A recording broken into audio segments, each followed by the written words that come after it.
ইতিহাসে প্রথমবারের মতো আফ্রিকার একটা দল ওয়ার্ল্ড কাপ ফাইনালে চলে যাবে। সত্যিকার অর্থে সেটা হবে কি হবে না জানি না, তবে গেমারুরা চাইলেই কিন্তু এই বিরাট ইতিহাসটা এই বিশ্বকাপ গেমারুতে তৈরি করে ফেলতেই পারেন আজকে। অসম্ভবকে সম্ভব করাই গেমারুদের কাজ, কিন্তু না, ফ্রান্সের পায়ে আবারও বল। এই মুহূর্তে গোল খেলে গোল শোধ দেওয়া খুবই ডিফিকাল্ট হবে। আর মাত্র 10 মিনিট আছে আমাদের প্রথম 90 মিনিটের খেলা। ডিবক্সের ভিতরে ডেম্বেলে শটটা নেবেন কিনা, কিন্তু ঘোরাফেরা করছেন, আবারও কিন্তু গোলের সুযোগ আছে। এখনো শেষ পর্যন্ত স্ন্যাচড হলো, তবে এখনো বিপদ কেটে যায়নি।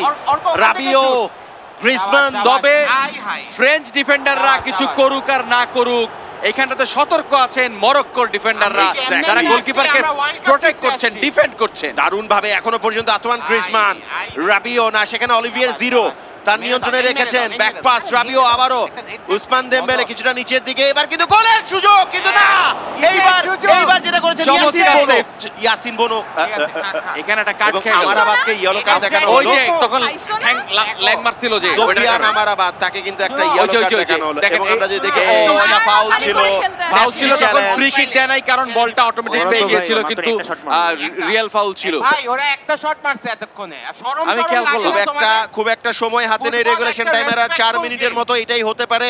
রেগুলেশন টাইমের সবশেষ আক্রমণ ফ্রান্সের শর্ট কর্নার নিয়েছেন কিলিয়ান এমবাপে। এখনো পর্যন্ত তার নিয়ন্ত্রণে চমৎকার ভাবে বাইলাইন ধরে আগানোর চেষ্টা, কিন্তু রিভার্স মুভ করেছেন। মরক্কোর ডিবক্স